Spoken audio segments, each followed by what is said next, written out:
Hello students, मैं हूं Pooja Singh and welcome back to my channel and this is the 17th lecture. ये मेरा 17वां लेक्चर है on the subject research methodology.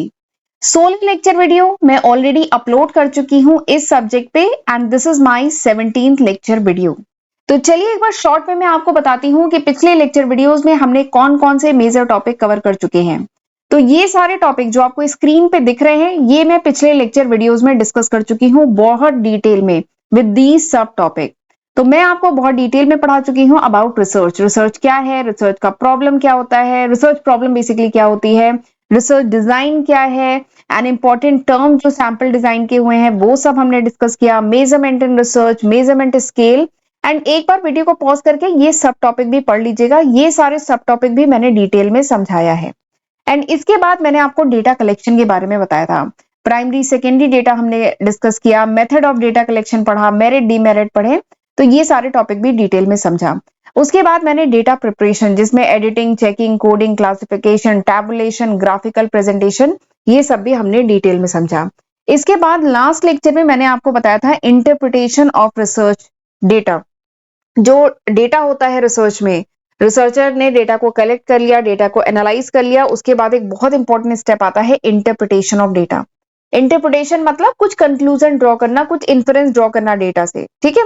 तो वो क्या होता है, उसकी इंपॉर्टेंस क्या है, उसकी टेक्निक क्या है, उसका प्रिकॉशन क्या रखा जाता है, ये सब हमने डिटेल में समझा था लेक्चर नंबर 16 में, ठीक है। एंड आज है हमारा लेक्चर नंबर 17 एंड आज हम पढ़ने वाले हैं last step of research process. Research process का आखिरी स्टेप, बताइए आखिरी स्टेप क्या है? रिपोर्ट राइटिंग, ठीक है। पूरी रिसर्च हो गई, अब क्या आखिरी में करना है? रिपोर्ट राइट करना है, रिसर्च की रिपोर्ट को राइट करना है, ठीक है। तो वो हम समझेंगे उसका क्या सिग्निफिकेंस है, क्या डिफरेंट स्टेप्स होते हैं रिसर्च रिपोर्ट राइट करने में। तो मैं आपको बताऊंगी कि there are 6 important step, 6 important step हैं जो फॉलो किए जाते हैं, ठीक है, ये समझेंगे। उसके बाद रिसर्च रिपोर्ट का लेआउट देखेंगे। तो इसके लेआउट में 3 मेन कह लीजिए कंपोनेंट होते हैं, तो वो हम समझेंगे, ठीक है। तो ये सारे टॉपिक हम आज के लेक्चर में डिटेल में डिस्कस करेंगे, राइट। तो चलिए फिर देर किस बात की है, जल्दी से हम आज का लेक्चर स्टार्ट करते हैं। रिपोर्ट राइटिंग, रिपोर्ट राइटिंग तो ऐसा इस वर्ड का मतलब तो बताने की जरूरत ही नहीं है, ठीक है। रिसर्च आपने कर ली, रिसर्चर ने रिसर्च कर ली, रिसर्च का टॉपिक बहुत अच्छे से डिसाइड किया, रिसर्च डिजाइन डिसाइड किया, सैंपल डिजाइन डिसाइड किया, डेटा को कलेक्ट किया, डेटा को एनालाइज किया, डेटा को इंटरप्रेट किया और फाइनली आखिरी में रिसर्चर क्या करता है? अपनी रिसर्च रिपोर्ट को राइट करता है, लिखता है, ठीक है। तो this is the major component of research study. ये बहुत ही इंपॉर्टेंट, बहुत मेजर पार्ट है कह लीजिए, बहुत मेजर कंपोनेंट है पूरी रिसर्च स्टडी का, पूरी रिसर्च प्रोसेस का, ठीक है। इवन रिसर्च का जो टास्क है दिस रिमेन इनकम्प्लीट, ये अधूरा है अगर रिसर्च रिपोर्ट प्रॉपरली नहीं लिखी गई है तो, ठीक है। रिसर्च का जो पूरा जो टास्क है ना, this remain incomplete till the report has been written, यानी जब तक रिपोर्ट जो है लिखी नहीं गई, प्रेजेंट नहीं की गई, तब तक रिसर्च क्या मानी जाएगी? इट इज इनकम्प्लीट, ठीक है। रिसर्चर ने बहुत अच्छा हाइपोथेसिस बनाया, ठीक है। रिसर्चर जो है उसने हाइपोथेसिस बहुत अच्छा डेवलप किया, ठीक है। बहुत अच्छी रिसर्च डिजाइन उसने बनाई, रिसर्च बहुत अच्छे से कंडक्ट किया, ठीक है। डेटा बहुत अच्छे से कलेक्ट किया और जनरलाइजेशन बहुत अच्छा किया, फाइंडिंग, इंटरप्रिटेशन वगैरह बहुत बढ़िया निकाला। लेकिन it is of little value, लेकिन इन सब की वैल्यू कम है अगर ये प्रॉपरली रिसर्च रिपोर्ट आखिरी में नहीं बनी। क्योंकि रिसर्च रिपोर्ट जब तक नहीं बनेगी, you can not communicate your finding of the research.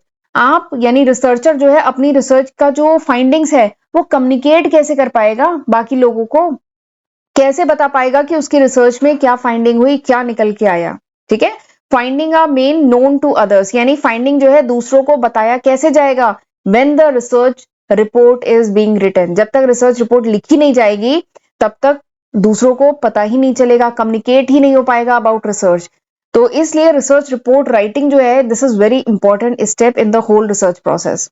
बहुत बढ़िया, सारे काम बहुत बढ़िया कर लिए, हाइपोथेसिस बना लिया, बहुत अच्छा डेवलप किया, सारे काम बहुत अच्छे से किए, लेकिन रिसर्च रिपोर्ट अच्छी नहीं लिखी तो काम अधूरा रह जाएगा।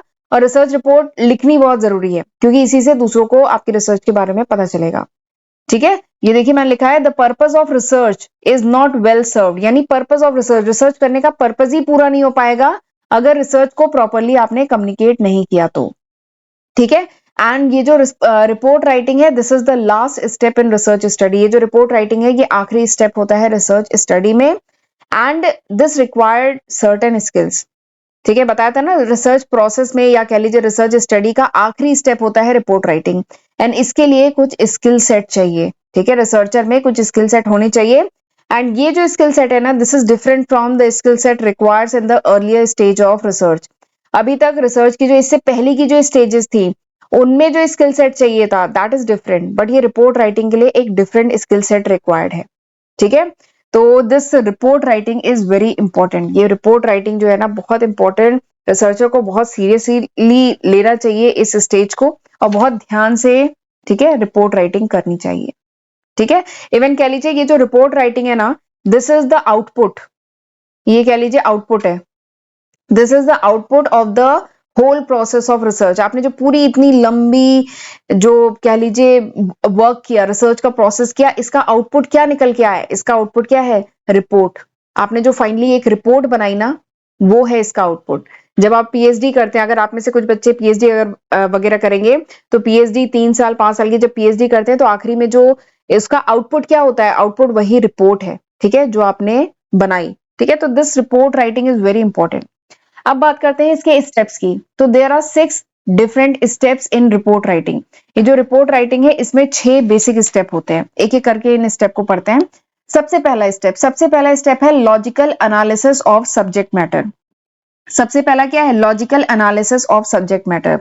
तो this is the first step basically which is concern with development of subject.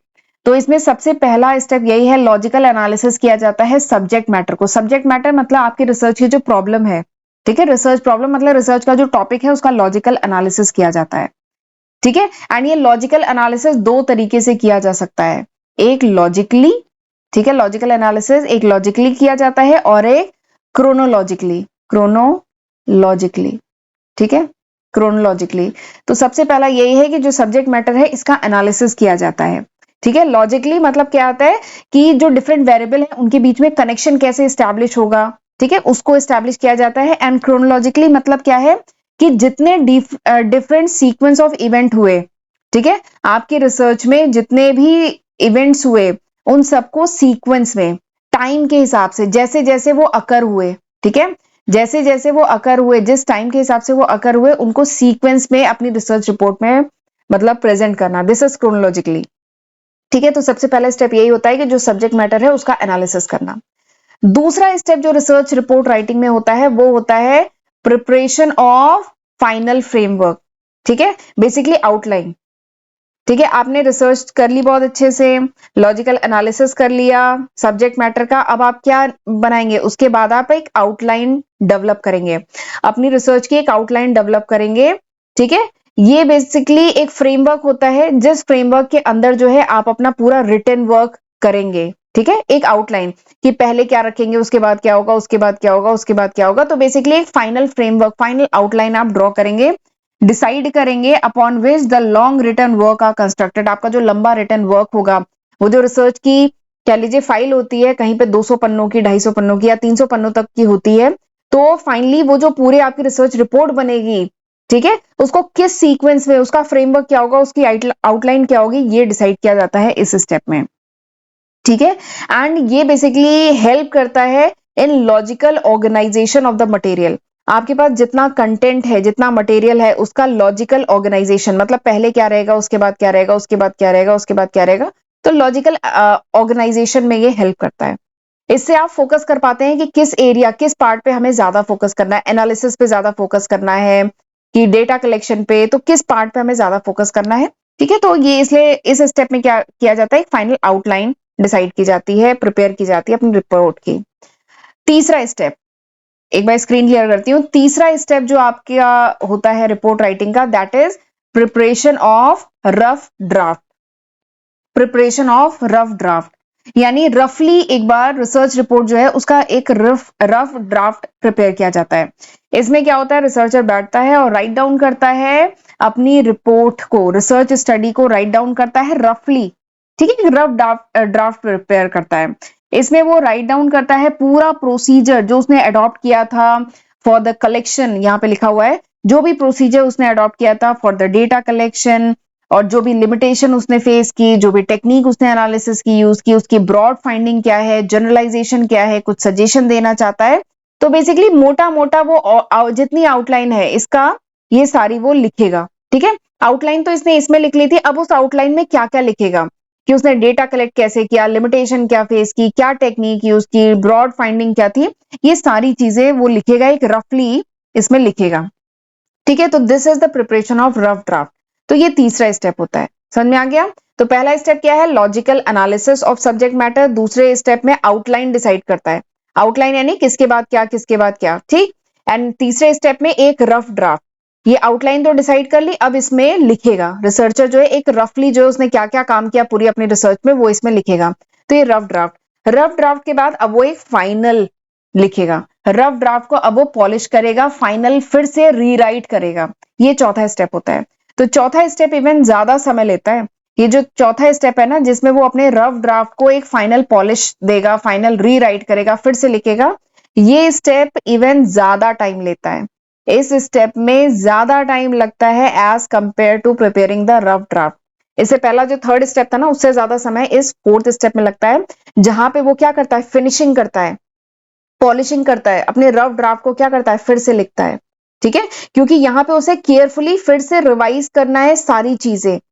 ठीक है, अगर कोई वीक पॉइंट है उसके लॉजिकल डेवलपमेंट में, तो उसको वो चेक करता है। अगर कोई grammatical error, spelling error, usage वगैरह में कोई गलती की है, या प्रेजेंटेशन वगैरह में कोई गलती की है, तो उन सबको दोबारा चेक करता है। और बेसिकली एक मीडियोकर कह लीजिए राइटिंग से एक मास्टरपीस में कन्वर्ट करने का प्रोसेस जो है यहीं पे चलता है। ठीक है, रफ ड्राफ्ट में तो उसने रफली लिख दिया अपने रिसर्च के बारे में पूरा, लेकिन अब अच्छे वर्ड्स और को यूज करते हुए, जितनी कमियां थी उनको दूर करते हुए, अब वो अपना फाइनल रिपोर्ट लिखता है, मास्टरपीस लिखता है। ठीक है, तो this is the fourth step. अब पांचवा स्टेप क्या है, पांचवा स्टेप है preparation of final bibliography. Preparation of final bibliography. तो बिब्लियोग्राफी तो आप जानते होंगे, बिब्लियोग्राफी क्या होती है, it is list of book. ये लिस्ट ऑफ बुक होती है जो रिसर्चर रेफर किया होता है इन हिज रिसर्च। ठीक है, बिब्लियोग्राफी क्या होती है, ये लिस्ट ऑफ बुक्स होती है जो रिलेटेड होती है रिसर्चर के रिसर्च के टॉपिक से, एंड इन काफी बुक्स को रिसर्चर ने रेफर भी किया होता है अपने इस रिसर्च में। ठीक है, रिसर्चर ने जिसको कंसल्ट किया होता है। एंड ये जो बिब्लियोग्राफी में जो बुक्स होती है ना, this is arrange in alphabetical order. ये जो बिब्लियोग्राफी में बुक्स लिखी होती है, ये अल्फाबेटिकल ऑर्डर में अरेंज होती है। और जनरली कहीं कहीं पे बिब्लियोग्राफी जो है ना, दो पार्ट्स में डिवाइडेड होती है। ठीक है, एक पार्ट में क्या होता है, एक पार्ट में बुक्स होती हैं, पैम्पलेट होते हैं, एंड दूसरे पार्ट में मैगजीन, न्यूज़पेपर, आर्टिकल, ये सब होते हैं। तो वही है पांचवा step, preparation of final bibliography. ठीक, अब छठा step, six step. Six step में अब क्या किया जाएगा, फाइनल ड्राफ्ट लिखा जाएगा। ठीक है, this is the last step, final draft लिखा जाएगा। यानी अब इस स्टेप में क्या है, क्लियर यानी साफ साफ, कंसाइज मैनर में, ऑब्जेक्टिव स्टाइल में, सिंपल लैंग्वेज में अब रिसर्चर अपनी रिसर्च को लिखेगा। सबसे पहले उसने रफ ड्राफ्ट लिखा, रफ ड्राफ्ट के बाद उसको पॉलिश किया, यानी उसमें जो कमियां थी उनको हटाया, पॉलिश किया, रीराइट किया। ठीक है, ग्रामेटिकल या कोई स्पेलिंग मिस्टेक है, कोई लॉजिकल डेवलपमेंट में कोई वीकनेस है, उन सबको हटाया। ठीक है, फिर उसके बाद तीन स्टेप में हो रहा है ये, फिर उसके बाद वो फाइनल ड्राफ्ट लिखेगा। ठीक है, एक बार में रिसर्च रिपोर्ट नहीं लिखी जाती है, कई स्टेप में लिखी जाती है, 6 स्टेप बेसिक हैं। ठीक है, तो अब इसके बाद आखिरी स्टेप में वो फाइनल ड्राफ्ट लिखेगा, जिसे वो clear, concise and objective style में, सिंपल लैंग्वेज में लिखेगा। और इस रफ ड्राफ्ट नहीं, फाइनल ड्राफ्ट को लिखने में वो इस टाइप की कोई वेग एक्सप्रेशन नहीं यूज करेगा कि इट सीम्स, ऐसा लगता है, it may be, it might be, ये सब नहीं यूज करेगा। ठीक है, एंड अगर कोई टेक्निकल जार्गन्स वगैरह है, टेक्निकल टर्म वगैरह है, उसको भी रिसर्चर अवॉइड करता है। ठीक है, हमेशा रिसर्च रिपोर्ट ऐसी लिखी जाती है कि हर कोई समझ सके, तो बहुत टेक्निकल जार्गन वगैरह अपनी रिसर्च रिपोर्ट में नहीं यूज करेगा। और अगर सपोज करो कहीं यूज करना जरूरी है, तो पीछे उसका एक्सप्लेनेशन लिखेगा। ठीक है, अगर कोई एब्स्ट्रैक्ट टर्मिनोलॉजी है, तो इसको भी रिसर्चर जनरली अवॉइड करता है फाइनल ड्राफ्ट में। ठीक है, तो ये सिंपल से 6 स्टेप होते हैं रिपोर्ट राइटिंग में। समझ में आ गया, पहला स्टेप क्या है, logical analysis of subject matter. Subject matter का लॉजिकल एनालिसिस करेगा। एक बार मैं स्क्रीन को क्लियर करती हूँ। सबसे पहला logical analysis of subject matter, उसके बाद क्या है, आउटलाइन। ठीक है, फाइनल आउटलाइन प्रिपेयर करना। उसके बाद क्या करेगा, रफ ड्राफ्ट। ठीक है, रफ ड्राफ्ट बनाएगा, उसके बाद क्या करेगा, पॉलिश करेगा, जो रफ ड्राफ्ट उसने बनाया उसको पॉलिश करेगा, उसके बाद जो है बिब्लियोग्राफी को ऐड करेगा और उसके बाद जो है फाइनल रिपोर्ट लिखेगा। तो ये सिंपल से स्टेप है, समझ आ गया। सबसे पहला logical analysis of subject matter, उसके बाद आउटलाइन डिसाइड करेगा, यानी किसके बाद क्या, किसके बाद क्या। उसके बाद रफ ड्राफ्ट लिखेगा, यानी उसके अंदर आउटलाइन में क्या क्या लिखना है रफली वो लिखेगा। उसके बाद क्या करेगा, पॉलिश करेगा, यानी अगर इनमें कोई कमी है तो उसको रिमूव करेगा, फिर से रीराइट करेगा, पॉलिश करेगा। उसके बाद बिब्लियोग्राफी यानी लिस्ट ऑफ सब्जेक्ट इनमें ऐड करेगा। उसके बाद वो फाइनल ड्राफ्ट लिखेगा, फाइनल ड्राफ्ट नहीं, फाइनल रिपोर्ट लिखेगा। ठीक है, तो ये सिंपल से 6 स्टेप होते हैं रिपोर्ट राइटिंग में, राइट। तो चलिए, ये हमने पढ़ लिया है। इसके बाद थोड़ा सा मैं बताना चाहती हूँ अपने चैनल के बारे में, अपने first channel accounting master class के बारे में। ये मेरा दूसरा चैनल है जिसपे आप ये वीडियो देख रहे हैं ना, पूजा सिंह के नाम से। ये मेरा दूसरा चैनल है। फर्स्ट चैनल पे मैं ये सब लिस्ट ऑफ सब्जेक्ट है जो मैं कवर कर चुकी हूँ आज की तारीख तक, यानी अगस्त 2023 तक। तो जरूर इसका फायदा उठाइएगा, इसकी हेल्प से पढ़िएगा, वीडियो को पॉज करके ये लिस्ट ऑफ सब्जेक्ट एक बार देख लीजिए। ठीक है, एंड मेरे दोनों ही चैनल, मेरा पहला चैनल अकाउंटिंग मास्टर क्लास के नाम से है, दूसरा चैनल पूजा सिंह के नाम से है। दोनों ही चैनल को जरूर सब्सक्राइब करिएगा एंड प्लीज वीडियो को लाइक जरूर किया करिए। मैं हर दिन आपके लिए वीडियो लेक्चर ला रही हूँ, तो प्लीज मुझे मोटिवेट करते रहा करिए, वीडियो को लाइक किया करिए, कमेंट किया करिए एंड प्लीज अपने फ्रेंड्स के साथ भी इसे जरूर शेयर किया करिए। और ये मेरी इंस्टाग्राम की आईडी है, इसे भी फॉलो कर लीजिए क्योंकि यहाँ पे भी मेरे चैनल से रिलेटेड नोटिफिकेशन आते रहते हैं। ठीक है, एंड अगर आपको मेरे चैनल पे अपलोडेड वीडियोस के नोट चाहिए then you can download my application from Google Play Store. आप गूगल प्ले स्टोर से मेरी एप्लीकेशन डाउनलोड कर सकते हैं। ठीक है, चलिए आगे बढ़ते हैं। आगे हमें पढ़ना है रिसर्च रिपोर्ट का लेआउट। रिसर्च रिपोर्ट का लेआउट, तो बात करें तो रिपोर्ट जो होती है रिसर्च रिपोर्ट, इसके लेआउट में बेसिकली रिसर्च रिपोर्ट में क्या क्या होता है। तो 3 मेन कंपोनेंट होते हैं रिसर्च रिपोर्ट के। पहला है प्रिलिमिनरी पेजेस, दूसरा है मेन टेक्स्ट एंड तीसरा है एंड मैटर। तो रिसर्च रिपोर्ट के ये 3 कह लीजिए मेन कंपोनेंट होते हैं। और अब ये लेक्चर ऑलरेडी काफी लेंदी हो गया है और आज मैं बैक टू बैक ये मेरा तीसरा लेक्चर वीडियो रिकॉर्ड हो रहा है। तो ये जो रिपोर्ट का जो लेआउट है ना, ये अब मैं अगले लेक्चर में कवर करती हूँ। इसमें हमें इसको डिटेल में ये पढ़ना है, ये मैं अब अगले लेक्चर में डिस्कस करूंगी। ठीक है, आज हम यहीं तक रखते हैं। तब तक जितना मैंने पढ़ाया है वो पढ़ के रखिएगा। ठीक है, तो चलिए फिर मिलते हैं अगले लेक्चर वीडियो में। तब तक अपना ध्यान रखिएगा। God bless you.